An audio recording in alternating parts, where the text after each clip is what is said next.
আসলে 2 দিন পরে পরে কি তার সিস্টেম বার করে ইতা বাংলাদেশে আমিও নিজেও বুঝি আর না, যে প্রবাসীরা মোবাইল নিতে পারতো না, তারা টাকা দিতে হইব, ট্যাক্স দেওয়া লাগবো।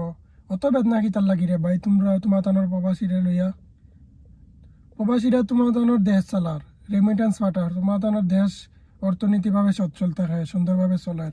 আর তোমরাই প্রবাসীরে বাস দেওয়ার ধান্দায় থাকো। এটা কোন ধরনের সিস্টেম? আসলে মানুষের উপকার করা যে শাস্তি এইটাই। বাংলাদেশে শুধুই আপনার নতুন নতুন নিয়ম, আর কোনো দেশে তো আমি দেখি আর না।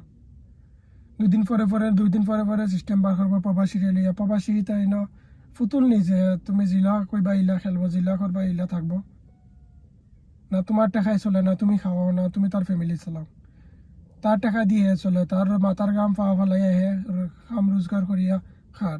তোমার টাকা দিয়ে তো আর খান না। আবার হে তার টাকা দিয়ে তার ফ্যামিলি লাগি জিতা মন চাইতা নিব, মোবাইল মন চাইলে তো অবশ্যই একজন প্রবাসী অত বছর পরে গেলে তো অবশ্যই নিব না নি। তোমারে কি তার লাগে আবার টাকা দিত?